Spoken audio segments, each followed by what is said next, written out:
Mi hermana. Sí, mi hermana te va a hacer eso, negro. Ahora, quiero que me Hola, buenas noches a todos.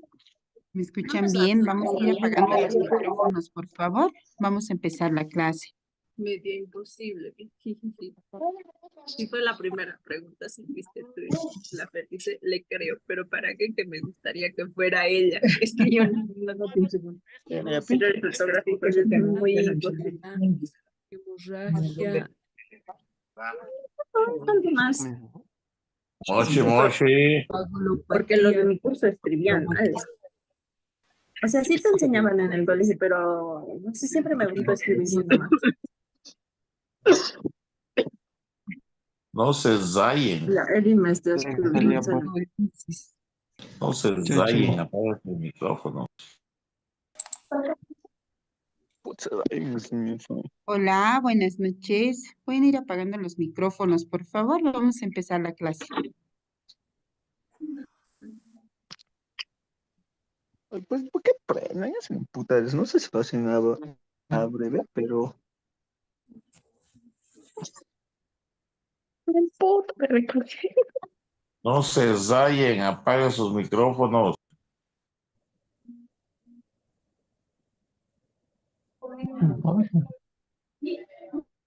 ¿Qué dice? ¿Qué dice? Mucho hemos llegado ya. ¿Por qué se entra el día? Anda a dormir afuera, largo. ¿De qué te gusta tanto estar ahí afuera? No. Apaga sus micrófonos. Changos, no se zayen.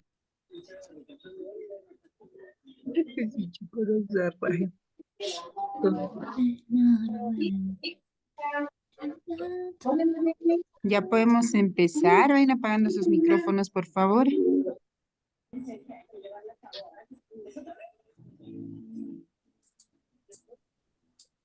Vilma, ¿puedes apagar tu micrófono, por favor?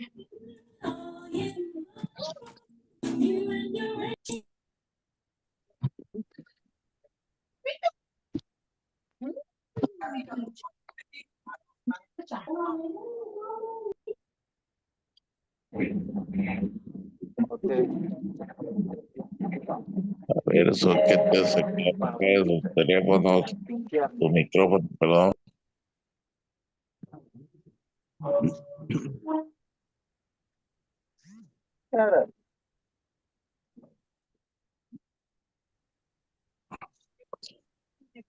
Que ha provocado mayor rotura, mayor destrucción en tu corazón. Por buscar el amor romántico, el amor del mundo. Bueno, vamos a empezar con la clase, ¿ya? Y los conocen a sus compañeros, por favor. Hay más de 10 micrófonos encendidos. No sé si los puedes sacar de la clase o los puedes silenciar porque van a interrumpir la clase. Por favor. ¿Alguien sabe cómo puedo hacer eso?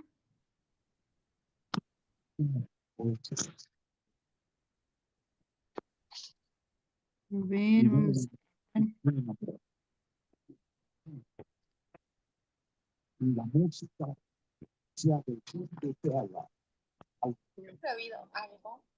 La patente.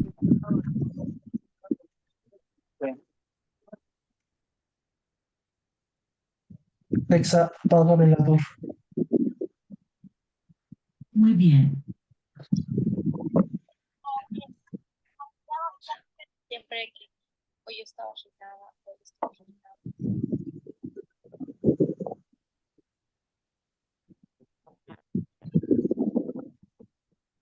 Yo, vi que me echaron. Bueno, vamos a ir empezando.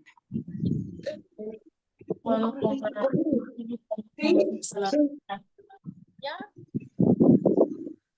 O el otro, si no, cualquiera, pero Daisy, ¿puedes apagar tu micrófono, por favor? No,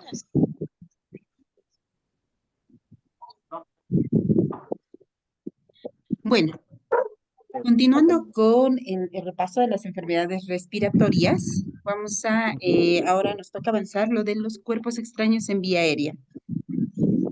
Primero vamos a ir hablando acerca de los cuerpos extraños en vía aérea, sabiendo de que Este es uno de los escenarios con el que más nos vamos a encontrar a lo largo de la práctica clínica. Generalmente los cuerpos extraños en vía aérea lo que van a ocasionar es la asfixia y es una de las complicaciones graves. Toma, gracias, llévame. Ya no volví a hacer la misma. Ay, no. Luego, bueno, siento que él ha ganado en realidad.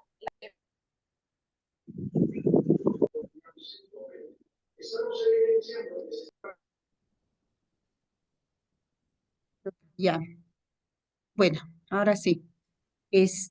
Bueno, tenemos en cuenta entonces que la asfixia puede ser una de las complicaciones más graves. Además, sabemos de que esto Claro, de los cuerpos extraños en vía aérea puede presentarse más que todo en los lactantes, ¿no? Los lactantes mayores o incluso los lactantes menores, los lactantes que empiezan a gatear. La edad de presentación con la mayor frecuencia es en los menores de 4 años, de entre 60 y 70% se presentan a esa edad. Y el predominio es el sexo masculino, de 1.7 a 1. Ahora, ¿por qué es que se producen estos cuerpos extraños en la vía aérea? Prácticamente son accidentes que se producen la mayor parte por los alimentos. Los alimentos, dentro de todo, que pueden ser verduras, carnes, maníes, de todo. Cualquier tipo de alimento puede producir una obstrucción. Y alojarse en la vía aérea y por lo cual provocar asfixia, ¿no? 60-81% son a causa de los alimentos. Los restantes sí pueden ser por objetos, juguetes, globos, que todavía es mucho más peligroso. ¿Por qué generalmente esta edad es la más vulnerable para tener este tipo de accidentes? Debido a que el diámetro de la vía aérea, no la laringe. Habíamos hablado previamente acerca de la anatomía de la laringe. No se escucha. Doctora, buenas noches. No sé si algún administrador está en la reunión. Por favor, colegas, un poco más de seriedad, apaguen sus micrófonos. Bueno, creo que hay algún administrador que ya está apagando los micrófonos de todos. Entonces, esperemos que se pueda solucionar dentro de poco.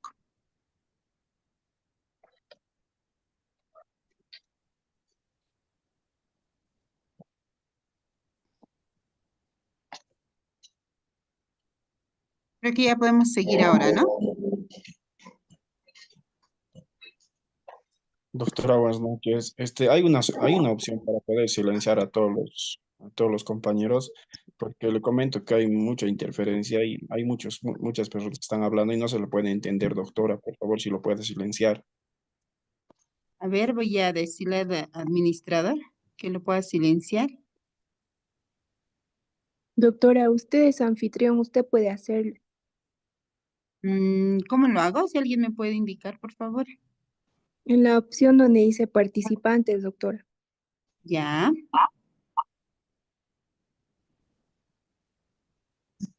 Y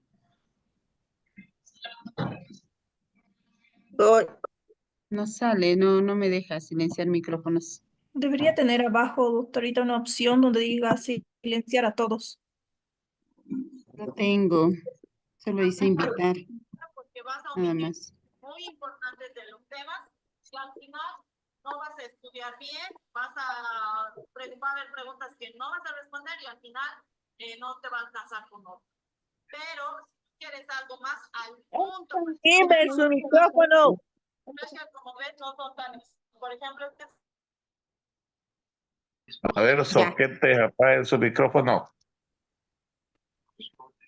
Deberían sacarlos de la clase a eso. Teniendo en cuenta que se tiene el plazo hasta el día miércoles y que...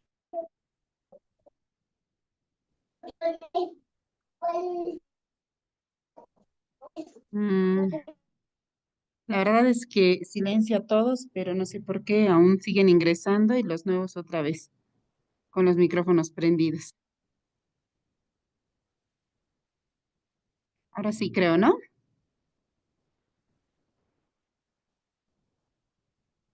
Muy bien.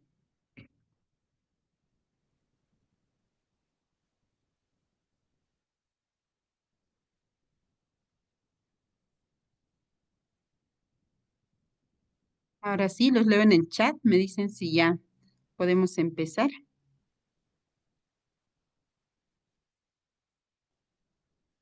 Súper, ya. Vamos a empezar entonces, de nuevo, ¿ya?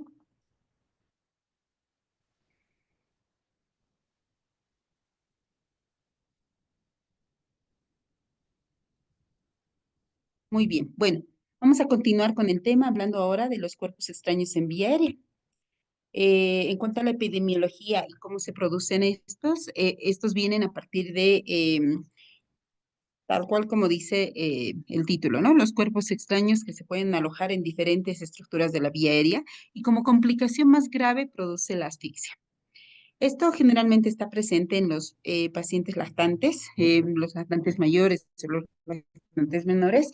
Sin embargo, los lactantes mayores o los pacientes que gatean, que están cerca de objetos o que empiezan a utilizar el sentido del tacto para investigar el mundo, pues empiezan a tener más riesgo de tener estos cuerpos extraños en vía aérea.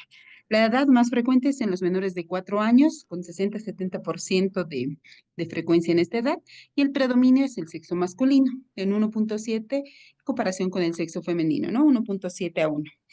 La mayoría de estos accidentes se da por alimentos, 60-81% es producido por alimentos. En el libro te dice 59.5%, 81%, pero pues es el valor de la frecuencia. Dentro de los alimentos mencionamos muchos, desde frutas, verduras, maíces, cereales, y todo esto puede ser por alimentos, incluso carnes, ¿no? Carnes que no están muy bien picadas pueden lograr obstruir la vía aérea. Sin embargo, si bien esto representa una mayor frecuencia, también otros objetos como juguetes, globos, alfileres, puntas de lápiz también pueden obstruir la vía aérea y a veces incluso con desenlaces fatales. ¿Pero por qué se produce en esta edad? Recordemos que previamente ya habíamos hablado acerca de la anatomía de la vía aérea en los lactantes.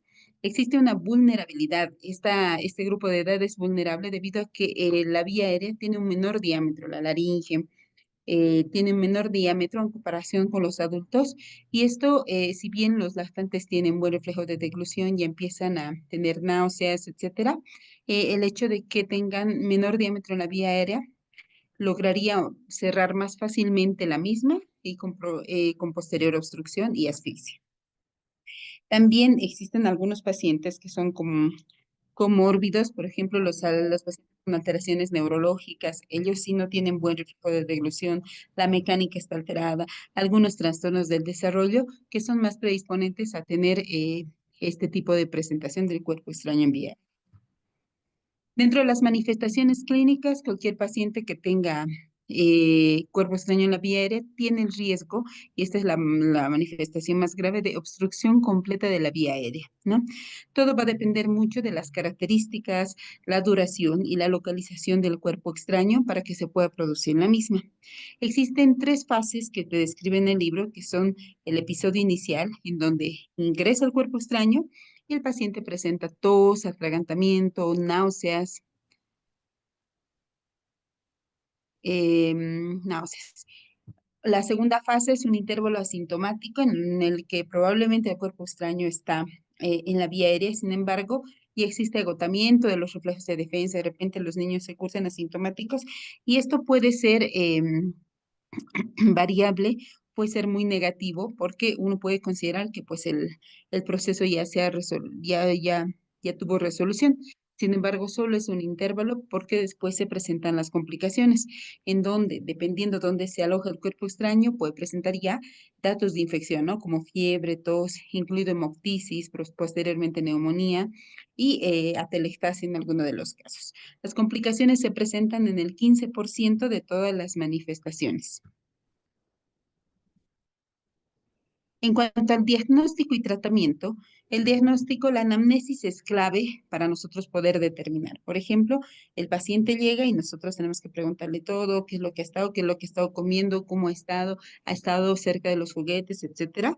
Después procedemos a la exploración física, en donde vamos a encontrar sibilancias, ya que el cuerpo extraño se va a encontrar, ya sea la laringe, cuerdas vocales, faringe, tráquea, o inclusive pulmones, donde por eso es que los sonidos respiratorios pueden ser asimétricos, si es que el cuerpo extraño está obstruyendo un bronquio y un lóbulo puede estar con los ruidos, con el murmullo vesicular disminuido, ¿no? Posterior a esto, la radiografía es muy útil en este tipo de afecciones. Recordemos, sin embargo, de que 80 a 96% de los cuerpos extraños son radiotransparentes. Puede que no lo veamos. Sin embargo, si logramos tomar una radiografía, ya sea lateral o radiografías expiratorias, podemos divisar distintos signos indirectos, como atelectasias o eh, radioopacidad de algún lóbulo en las radiografías. Fuera de las radiografías, las tomografías son también un método diagnóstico muy importante porque en las tomografías podemos ver a todos esos cuerpos extraños radiotransparentes que no pudimos ver en la radiografía. Entonces, es uno también de los métodos diagnósticos. Sin embargo, tiene mucha irradiación la tomografía, pero generalmente lo utilizamos. Finalmente, el tratamiento va a ser la extracción del cuerpo extraño por endoscopía o por broncoscopía, ¿no? Hay que preparar al paciente, aunque este procedimiento es muy invasivo y tiene sus complicaciones como el broncoespasmo, hemorragia y edema, es necesario para extraer el cuerpo extraño y posteriormente limitar las complicaciones que esto nos trae. Fuera de todo esto, obviamente, como se trata de los cuerpos extraños como de un accidente en casa, pues la educación es la mayor prevención. El cuidado de los niños, estar atentos, de repente cuando son pequeñitos, darles juguetes de mayor tamaño, etcétera, pero la prevención sí es importante para poder disminuir los casos de cuerpos extraños en la vía aérea. Dentro de la vía aérea tenemos anatómicamente distintas estructuras, ¿no? La laringe, tráquea, bronquia. Entonces, los cuerpos extraños tienen algún comportamiento y distinto tipo de frecuencia de presentación en distintas áreas. Por ejemplo, los cuerpos extraños en la laringe solo se presentan en un 2 a 12%. Los cuerpos extraños traqueales 3 a 12%, similar, pero en la región bronquial es donde se presenta, ¿no? 80 a 90% los cuerpos extraños. Cuando se encuentran en la laringe, obviamente existe un peligro un poquito más alto porque se puede obstruir completamente debido a la anatomía que ya habíamos recordado. Entonces, apenas y si estamos en la etapa aguda reciente, una maniobra de Heimlich, que todos conocemos, puede ayudar a expulsar el cuerpo extraño o por los síntomas del paciente, ¿no? Empiezan con tos, con dificultad respiratoria, le hacen la maniobra de Heimlich y a veces sí se puede lograr expulsar cuando se encuentran en esta área. A veces puede existir cuerpos extraños planos y delgados que en una localización sagital pueden ingresar entre las cuerdas vocales. Entonces, ahí nos provoca distintos síntomas como parte de sibilancias, puede producir estridor o puede producir disfonía también. Si es que se encuentran en la tráquea, los síntomas son también disfonía, disfagia, tos seca y un estridor que también puede ser bifásico. La radiografía es importante cuando el cuerpo extraño pensamos que está en la tráquea, pero una radiografía de la vía aérea, es decir, de partes blandas, de cuello, nos puede mostrar en un 92% mejor al cuerpo extraño en comparación a que le pidamos una radiografía de tórax que nos muestre el cuerpo extraño en un 58%. Si se localiza en el bronquio, muchas veces puede ser asintomático, porque recordemos el árbol bronquial, ¿no? Entonces, puede el cuerpo extraño elegir un bronquio, es el derecho, el izquierdo, y localizarse. Entonces, puede ser asintomático, pero la auscultación, vamos a escuchar el murmullo vesicular asimétrico. ¿Por qué? Porque uno de los lóbulos puede estar alterado. También, si es que el cuerpo extraño no obstruye totalmente el lóbulo, sí podemos encontrar de que, o podemos auscultar sibilancias a ese nivel. Y le pedimos una radiografía posterior-anterior y en expiración, ya podemos ver el atrapamiento aéreo, igual como hablábamos, ¿no? Signos indirectos de obstrucción de la parte afectada. Hasta ahí con los cuerpos extraños en la vía aérea. Vamos a hablar también, por otro lado, de la estenosis laringotraqueal y estenosis glótica. Y habíamos hablado previamente de la estenosis subglótica en una clase anterior, entonces ahora vamos a abocarnos a la estenosis laringotraqueal, pero ya no congénita, sino adquirida. Generalmente esta estenosis es provocada por una intubación en el 90% de los casos o por justo cuando la intubación es realizada con un tubo que no es adecuado para la edad. Si bien no puede ser más que todo si el tubo es un poquito más grueso o inflan mucho el globo del tubo endotraqueal, puede provocar lesiones a este nivel.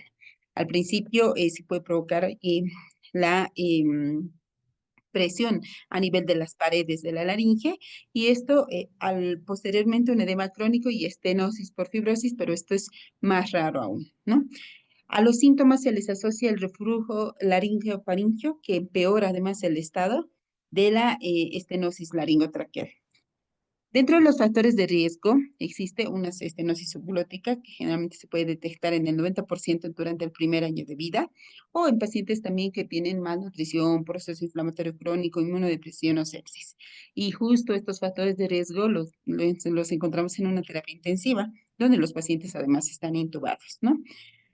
Dentro de los factores extrínsecos, obviamente una intubación traumática también, no solo el hecho de que se intube, sino que además sea traumática, o los niños de difícil intubación por comorbilidades puede provocar una estenosis laringotraqueal. Reintubaciones múltiples. Nosotros en pediatría tenemos el secuencia de intubación rápida, en donde te permite cierto tiempo y cierta cantidad de intubaciones, pero a veces, muchas veces, si se compromete la vida, pues tras el estrés, podemos producir reintubaciones múltiples hasta que podamos tener una vía aérea permeable, ¿no? Y el tiempo de intubación, como les hablaba también. Si el paciente se alarga, los pacientes en terapia intensiva pueden tener mucho tiempo, estar intubados por distintas patologías y esto también es un factor extrínseco para provocar estenosis laringotraqueal. ¿Cómo vamos a identificarlo? Entre las manifestaciones clínicas, el grupo espasmódico, que lo habíamos visto también en la clase pasada, que se trata de un laringoespasmo provocado por un edema laringio, ¿no? Entonces, esto vamos a también darnos cuenta si es que el paciente está intubado, es muy difícil extubar, ¿no? Lo extubamos y otra vez requiere intubación. Entonces, estos pacientes generalmente están cursando con estenosis.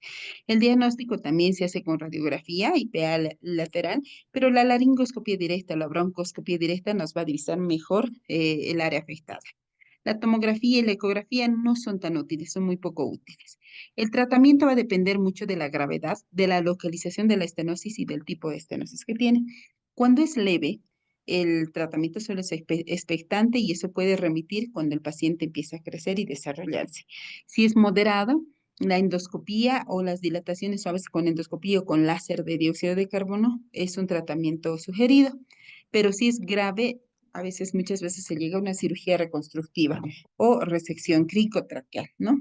La indicación que nos dan es evitar la traqueotomía y obviamente tratar de prevenir, porque es fácil decir prevenir, pero cuando el paciente está muy delicado, obviamente las intubaciones son poco prevenibles. Por otro lado, vamos a hablar de la broncomalacia y de la traqueomalacia. La broncomalacia y la traqueomalacia son condromalasias de la vía respiratoria central. Se representan como sibilancias, y ahí se los subrayo, están como sibilancias monofónicas persistentes de tono grave, ¿no? Generalmente están presentes también en lactantes. La relación varón-mujer es de 2:1. No hay datos de broncoespasmo adicionales y generalmente se clasifican. La traqueomalacia tiene una clasificación ya, o sea, la primaria, que es la ausencia congénita de los cartílagos traqueales, o la secundaria a todas estas alteraciones que vemos acá en el cuadrito, ¿no?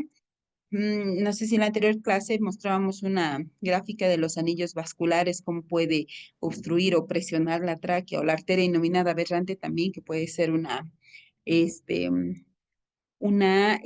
alteración vascular que llega a provocar posteriormente la traqueomalacia.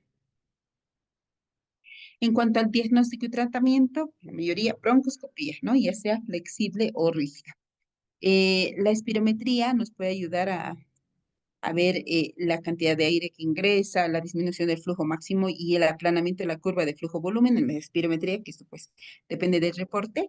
También nos ayuda una resonancia magnética, una angiografía justo para determinar si es que la alteración se trata de la etiología vascular, ¿no? Hablábamos del anillo y de la arteria denominada aberrante. La tomografía también nos puede ayudar para el diagnóstico de esta presentación. En cuanto al tratamiento, primero, drenaje postural. Se debe evitar los fármacos beta-adrenérgicos debido a que estos, al tratarse de una afección también probablemente vascular, pues actúan a este nivel. También el bromuro de hipratropio, dependiendo de cada paciente, individualizando las prótesis endobronquiales, aunque estas prótesis sí comprenden también muchas complicaciones, la traqueostomía o la ventilación, y de acuerdo a la alteración vascular, la ortopexia o la broncopexia. En cuanto a las neoplasias de las vías respiratorias, laringe, tráquea y bronquios, hablamos de, primero, los nódulos vocales. Los nódulos vocales son poco frecuentes, no son neoplasias como tales, pero están dentro de este capítulo. Se producen la sintomatología, los nódulos tal cual se ve en la foto que ven hacia la izquierda en su pantalla. Estos son los nódulos vocales, ¿no? En las cuerdas vocales. Producen ronquera crónica. Esto generalmente se da en aquellos pacientes que son muy irritables, lloran demasiado, gritan demasiado, por eso se dice que hay un mal uso o abuso de la voz, y esto puede provocar los nódulos vocales. Dentro de los diagnósticos diferenciales, quistes y pólipos también en las cuerdas vocales. Arriba de los 4 años se puede trabajar con foniatría y terapia conductual, ¿no? La resección quirúrgica, todavía el tratamiento es muy controversial. Algunos indican más bien un tratamiento conservador y en algunos casos la resección quirúrgica, pero como se va asociado también a reflujo gastroesofágico, sí se le puede dar un tratamiento antirreflujo. Por otro lado, y esto creo que es un poquito más común que podamos ver en la práctica clínica, es la papilomatosis respiratoria recurrente. La papilomastosis son verrugas, como se ve en la foto, verrugas provocadas por el virus del papiloma humano, tipo 6 y tipo 11. Están presentes la frecuencia de mayores de 75% en menores de 5 años. La incidencia de 4.3 en 100.000 nacidos, ¿no? Esto en la mayoría de los casos, en 67%, se puede dar en madres con condilomas, generalmente tras el parto del nacimiento de madres que presentan condilomas en la región genital. 31% se puede extender a todo el tracto, tanto en la vía respiratoria como en la vía digestiva, y 1.6, que es casi escaso, puede llegar a malignizar, pero es muy raro, ¿no? El tratamiento se basa con la resección quirúrgica por vía endoscópica con 3 objetivos distintos: que reduzca el volumen o extirpar estas verrugas que presentan este nivel.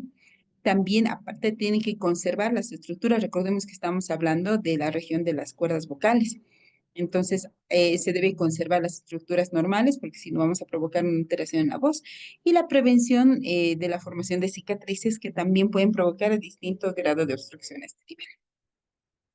Entre otras neoplasias, el hemangioma subglótico congénito, que también lo habíamos tocado en la clase previa. El inicio es de los 2 meses hasta los 6 meses. Tiene 2 fases: la proliferativa, que puede iniciar a los 6 meses hasta el año de edad, y la fase de involución, que logra involucionar hasta los 3 años. Se produce con un estridor inspiratorio y el diagnóstico se hace por laringoscopia directa.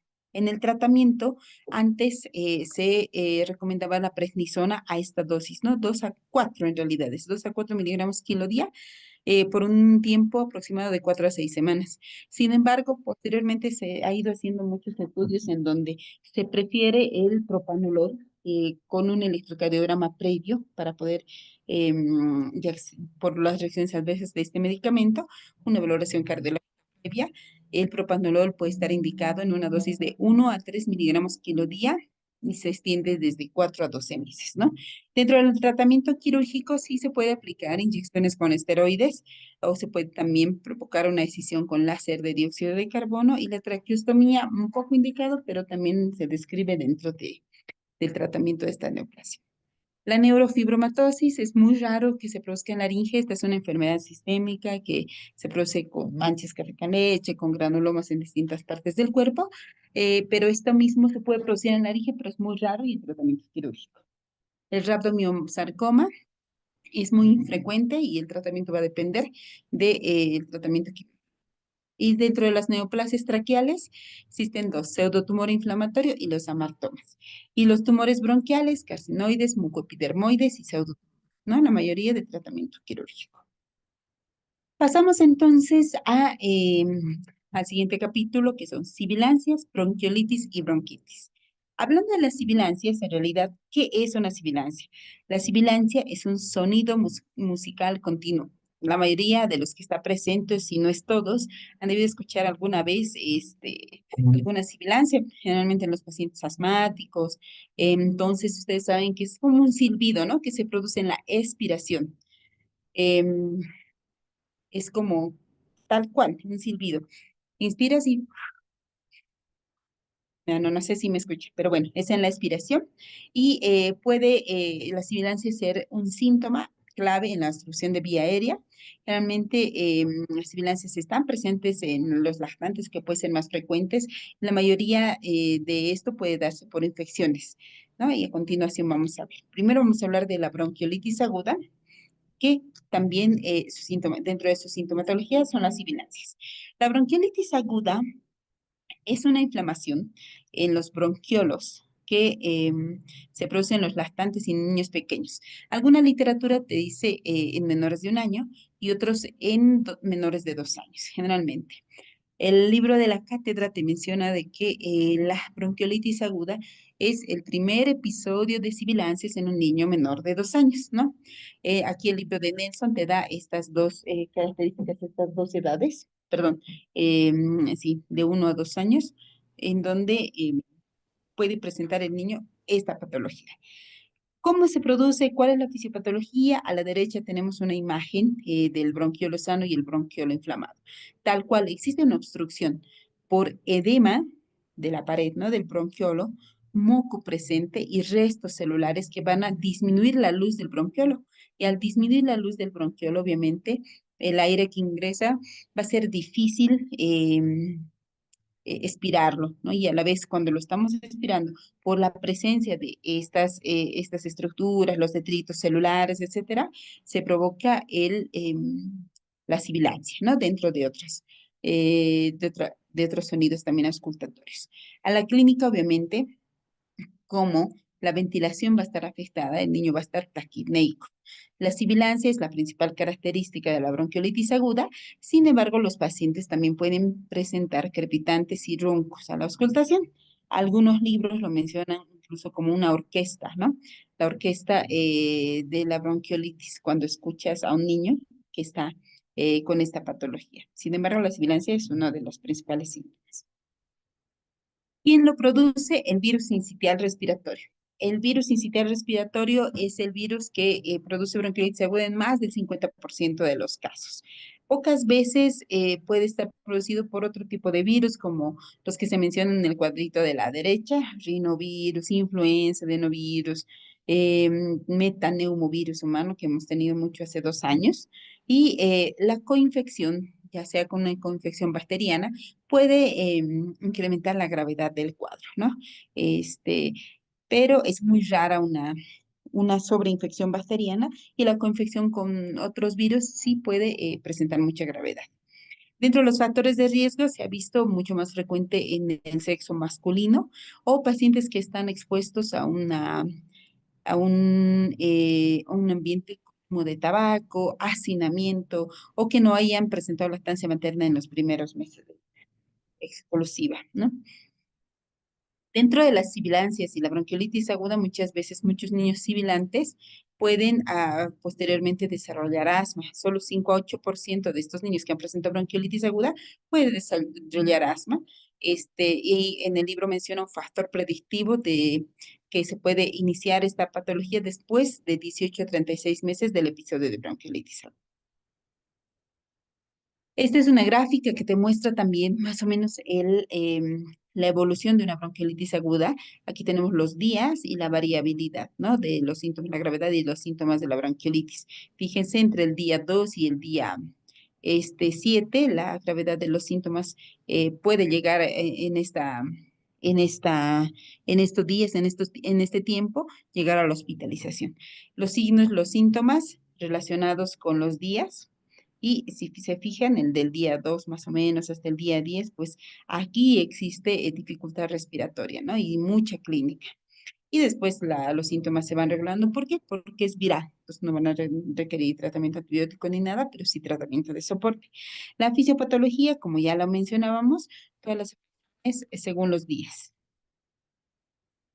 ¿Qué pasa con la bronquiolitis aguda y asma? Y algunos datos, algunas definiciones, alguna nomenclatura indica. Las sibilancias precoces transitorias se pueden presentar en el 20%, y esto se da a una función pulmonar que al nacimiento ha estado disminuida en los recién nacidos pretérminos, mejora con el crecimiento. Una vez que el paciente va creciendo, estas sibilancias también van desapareciendo y a los 3 años, ¡pum!, desaparecen las sibilancias precoces transitorias, por eso son transitorias. Las sibilancias persistentes se puede dar en por ciento de los niños. También hay un deterioro de la función pulmonar y existen sibilancias hasta después de los 3 años, ¿no? Las precoces transitorias a los 3 años ya, chao. Pero las persistentes después de los 3 años aún se encuentran con sibilancias. Y las sibilancias de inicio tardío se dan también en un 15%.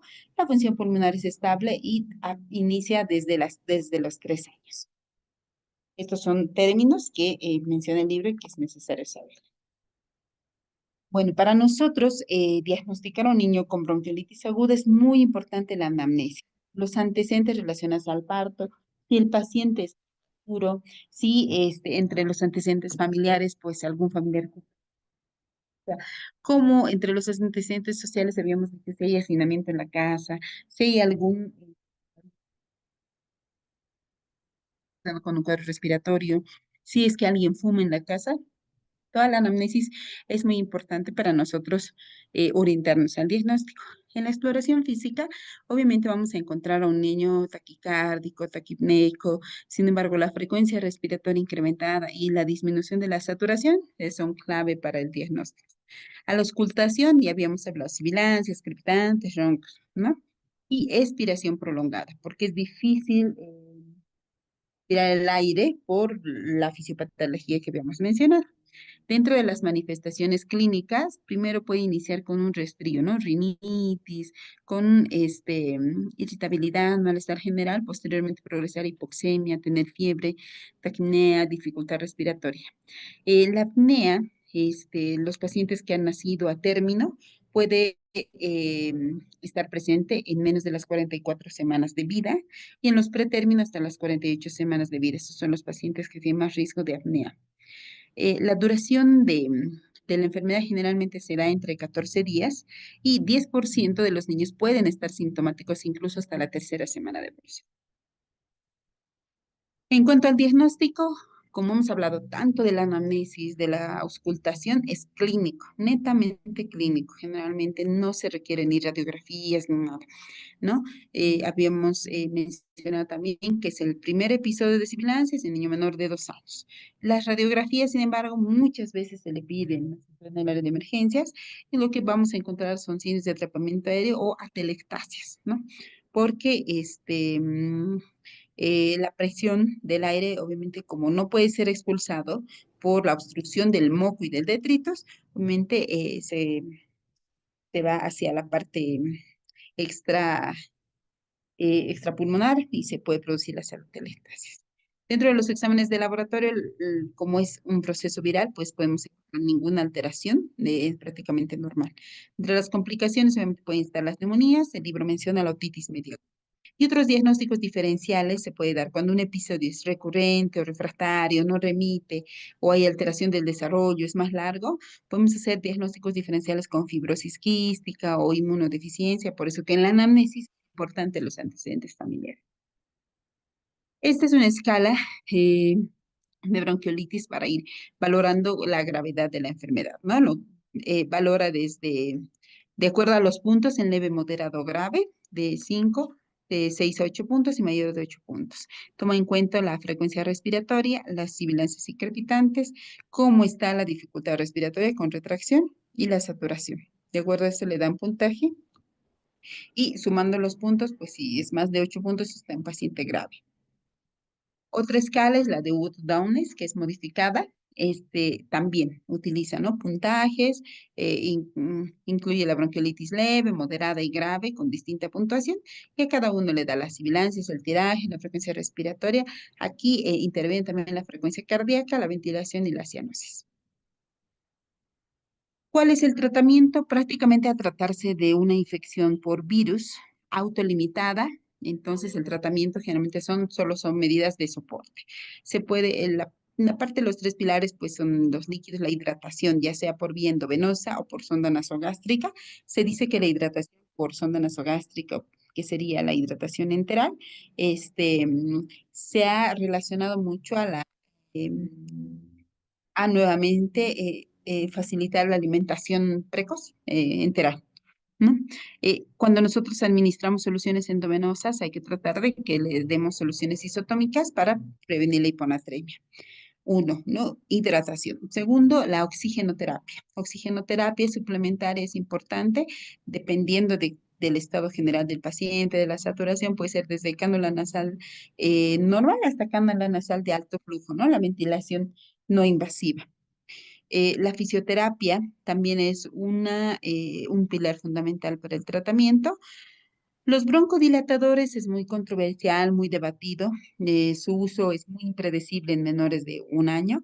Y las nebulizaciones, han salido muchos artículos acerca de las nebulizaciones, más que todo hipertónicas, pero últimamente ni las nebulizaciones hipertónicas ni la adrenalina pues tienen efectos certeros para la enfermedad.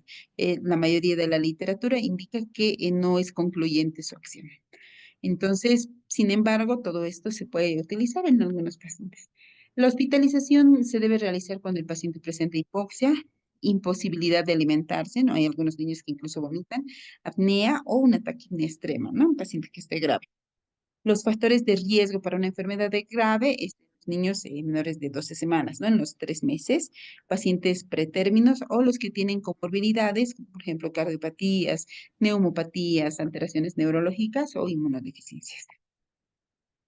Se ha descrito un anticuerpo monoclonal que es el Palivig, que lo utilizan en Estados Unidos nada más, no se exporta a ningún otro país, que es un anticuerpo que se administra de manera intramuscular. Su mecanismo de acción es contra la proteína F del virus sincitial respiratorio, contra la proteína F. Se dice que este anticuerpo reduce la cantidad de hospitalizaciones y se está utilizando en algunos pacientes, más que todas las indicaciones son en pacientes que hayan nacido muy pretérminos, menos de 29 semanas, o aquellos que tengan cardiopatías o una enfermedad pulmonar subyacente.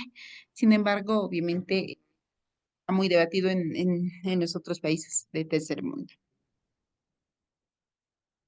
Terminando ya hasta ahí con la bronquiolitis aguda. No vamos a hablar de la bronquitis aguda, que esto ya se refiere ya más al bronquio, ¿no? También es una inflamación inespecífica del bronquio. Generalmente es una infección por virus. Afecta al epitelio traqueobronquial. Este epitelio, cuando afecta al epitelio traqueobronquial, esto puede producir mucho daño e hipersensibilización, así le dice. La tos de estos pacientes en una bronquitis aguda puede ser crónica. El tiempo que se extiende con accesos de tos en este paciente pues, puede ser de 1 a 3 semanas. No es tan frecuente, pero existen algunos niños que, pues mi hijo sigue tosiendo, sigue tosiendo, sigue tosiendo. Entonces, pues es importante. Dentro de las manifestaciones clínicas, el paciente puede presentar fiebre o una temperatura normal, generalmente la fiebre no es muy alta, rinitis, conjuntivitis, accesos de tos, y a la auscultación podemos encontrar de todo, desde crepitantes finos, gruesos, sibilancias, y pues las manifestaciones generalmente también son inespecíficas. En cuanto eso a la bronquitis aguda, la bronquitis crónica aún es menos frecuente, incluso no sabemos si existe, y abajo les puse, no está en duda, fuera una patología pediátrica, pero de todas formas está descrita en el libro. También lo menciona como una inflamación inespecífica. es un paciente con una tos productiva. El tiempo es de 3 meses o más cada año o al menos 2 años seguidos, ¿no? 80% de los pacientes están expuestos al humo de tabaco o como se presenta más que todo en adultos, pues son pacientes que fuman. Dentro de los diagnósticos diferenciales, fibrosis quística, displasia broncopulmonar y bronquiectasia. La bronquitis crónica también puede provocar después, posteriormente, una bronquitis bacteriana persistente o prolongada. Esta bronquitis bacteriana persistente también se trata de una tos crónica por más de 3 semanas, con un recuento bacteriano de 10 a la 4 unidades formadoras de colonias por mililitro cuando se hace la aspiración, ¿no? Y desaparece en 2 semanas posterior al tratamiento antibiótico. Esto es importante em, para este capítulo, ¿ya? Entonces, tenemos este tipo de presentaciones. Existe un cuadro en el libro en donde clasifica, ¿no? La presencia de tos, en los trastornos en los que la tos va a ser un hallazgo prominente. Y ahí están las categorías. Por ejemplo, el asma es un trastorno inflamatorio. Se van a acordar, por eso el asma se trata con corticoides, porque los corticoides son antiinflamatorios. Entonces, el asma es una patología que presenta la tos como un hallazgo prominente, pero es de causa inflamatoria. Dentro de los procesos pulmonares crónicos están los que mencionamos: displasia broncopulmonar, bronquiectasia, fibrosis quística, traqueomalacia, alteraciones celulares, otras neumopatías. Y así se menciona en el libro este tipo de en las que la tos, por ejemplo, los trastornos infecciosos o inmunitarios, aquí tenemos de todo: inmunodeficiencia, neumopatía, tuberculosis, infecciones por clamidia, etcétera. Toditas estas enfermedades pueden presentar solo con tos, entonces necesitamos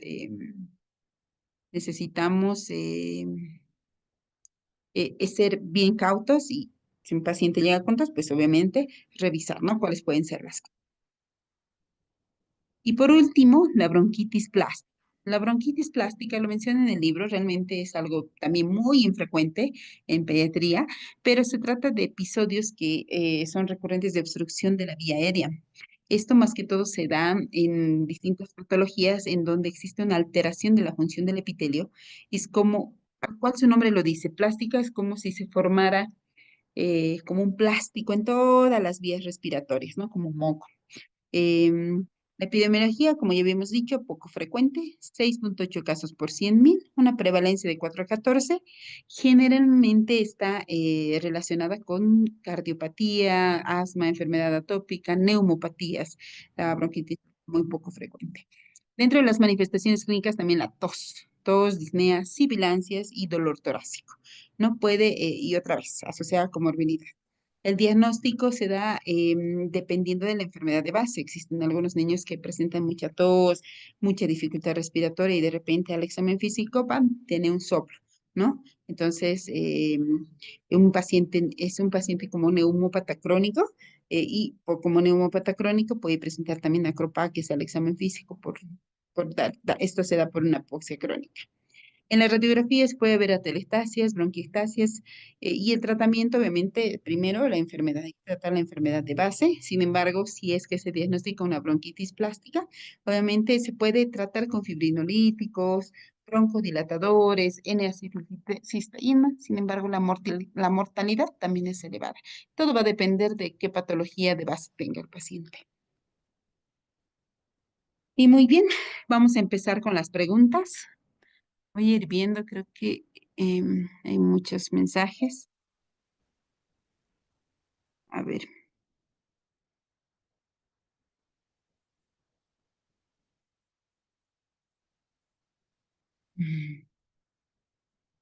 Muy bien.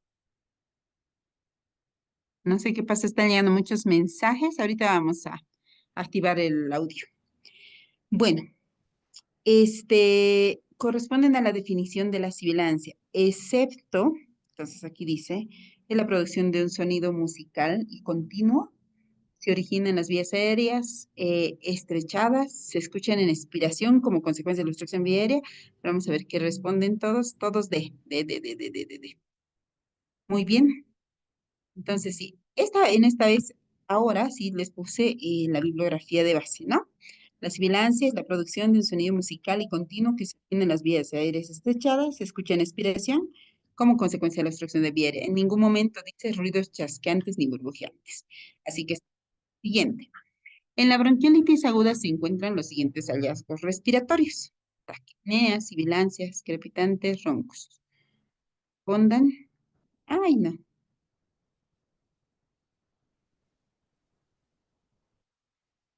Muy bien. Bueno, todos han respondido bien. Eso está fácil. Y ahí están los hallazgos, ¿no? Es todos. Tercera, corresponde a la fisiopatología de la bronquiolitis aguda. Obstrucción bronquial por edema, por moco, por restos celulares. Respondan, por favor. Y la mayoría. Muy bien.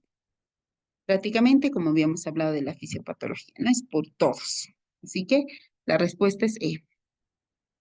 En la bronquiolitis aguda es responsable de más del 50% de los casos. ¿Quién? ¿Qué virus? Sí, sí, sí, sí. Alguien dijo D por ahí.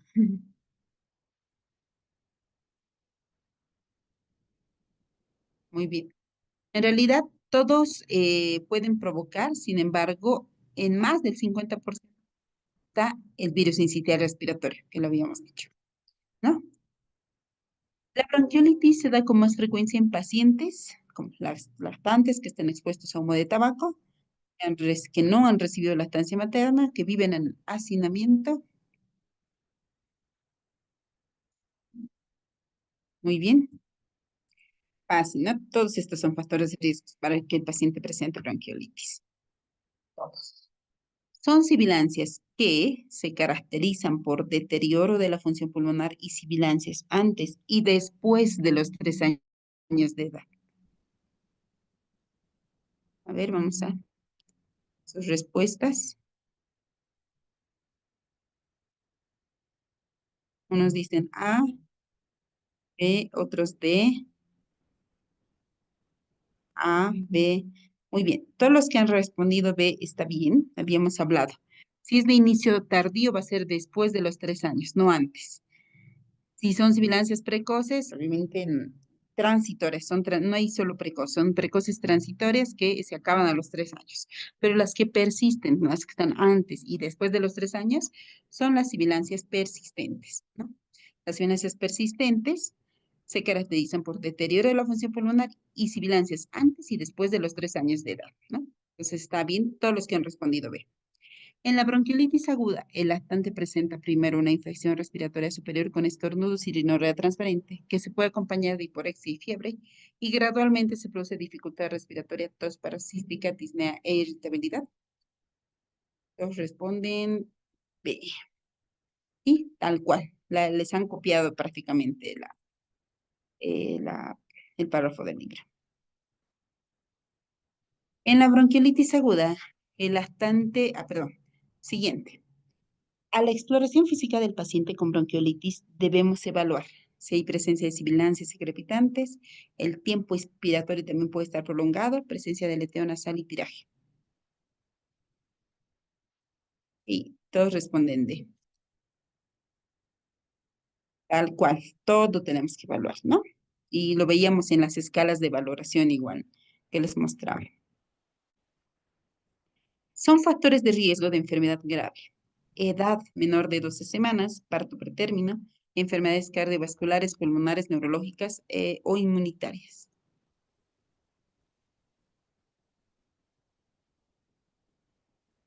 Exacto, todos, ¿no? Todos son factores de riesgo para enfermedad grave en bronquiolitis aguda.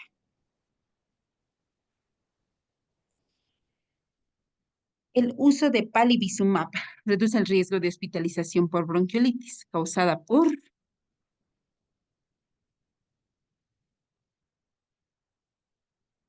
Ahora Cristina, Marisol, Denis, Teresa, Carla. Muy bien. Entonces está causada por virus sincitial respiratorio. Ahí está, ¿no? El virus sincitial, precisamente porque actúa en una de sus proteínas. Los síntomas de la bronquitis aguda son rinitis, tos perruna y seca, esputo purulento, dolor torácico.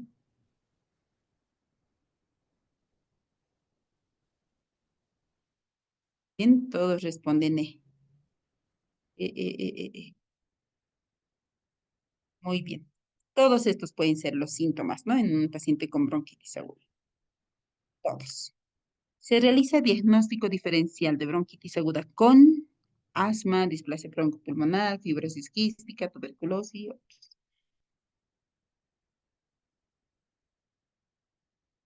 Exacto, todos.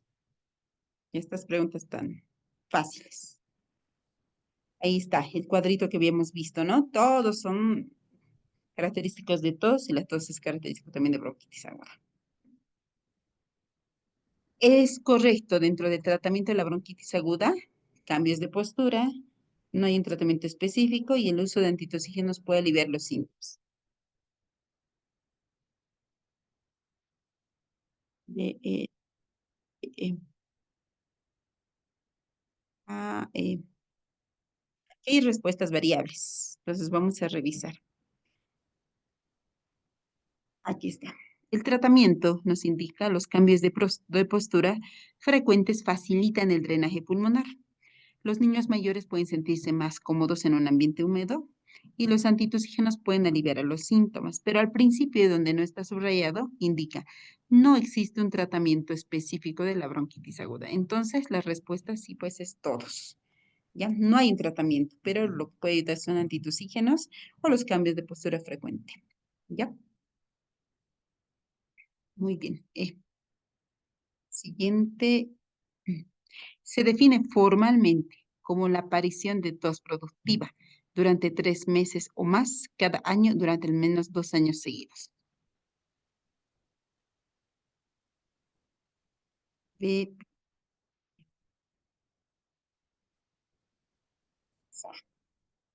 Bueno, vamos a revisar. La bronquitis crónica, ¿no? Es la aparición de tos productiva durante 3 meses o más cada año durante al menos 2 años seguidos. Tal cual como es crónico, largo, ¿no? Es la bronquitis crónica. La bronquiolitis es aguda, el asma es un tratamiento inflamatorio, el componente inflamatorio y la bronquitis aguda también es aguda. La bronquitis crónica. Se define la bronquitis bacteriana persistente como... Ay, a ver, no veo sus respuestas. BADB. Realmente en esta pregunta no la entendí muy bien porque se repetía, pero hay un dato ahí.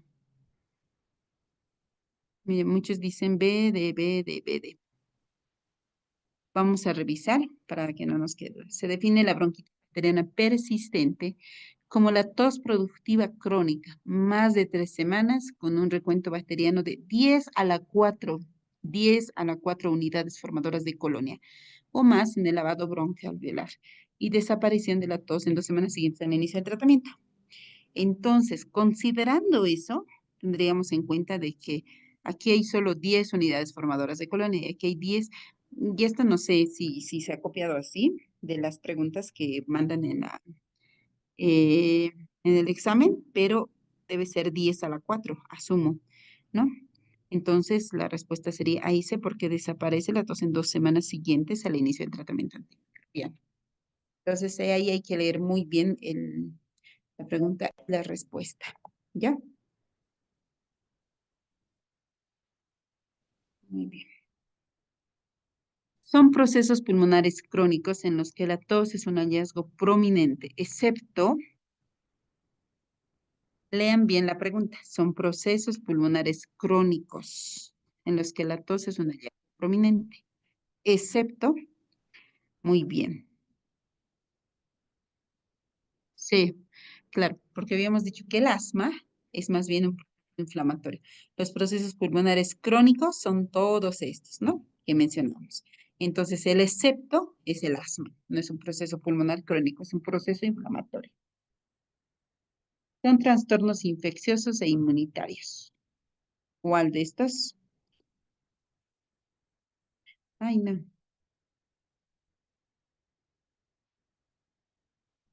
F.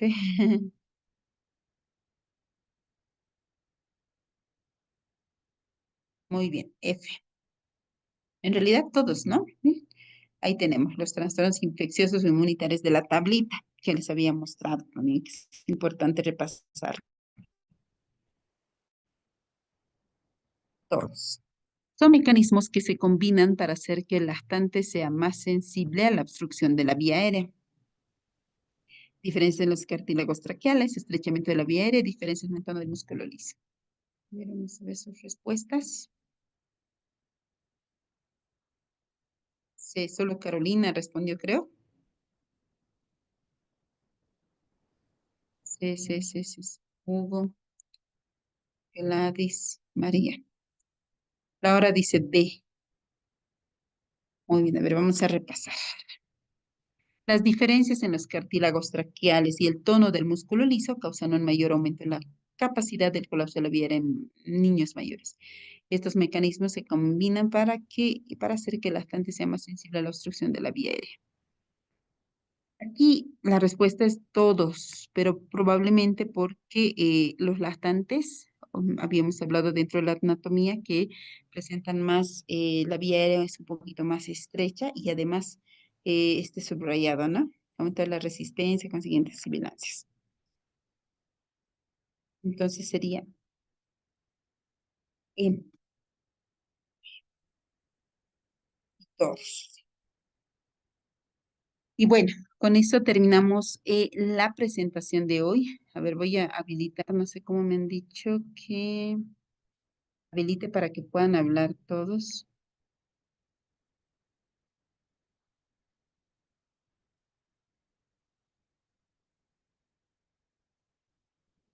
Ya, creo que pueden hablar.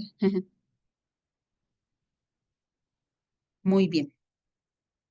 Entonces, si bien ha sido relativamente corta la clase, pues una de las patologías más frecuentes es la bronquiolitis, ¿no?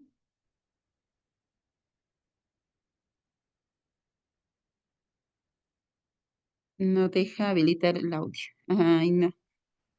Ahora que les he deshabilitado el audio, no puedo, no sé cómo habilitarlos. Pero de todas formas, cualquier pregunta, igual pues nos escriben al grupo. Mm, necesitamos, cada vez que entre como recomendación, por favor, traten de entrar sin micrófono, porque se escucha todo ya. Estamos escuchando toda la vida de todos, creo. Entonces, eso es importante para no perjudicar tampoco al resto. Entonces, tardamos en empezar la clase. Algunos creo que ingresaron tarde, los que han ingresado tarde, si quieren me pueden escribir o quedarse y de repente podemos ver en dónde se han quedado. ¿Ya? Así está bien, me dice. Se pasaron solo 15 minutos. Bueno, muy bien. Cualquier cosa me escriben y los que realmente no han estado en la clase desde el inicio también me pueden escribir. Tal vez podemos darlo en otro horario para repetir la clase y que no se pierdan ninguna. Bueno, tengan muy buenas noches y cualquier cosa escriben al grupo. Buenas noches. 4 grupos. Ay.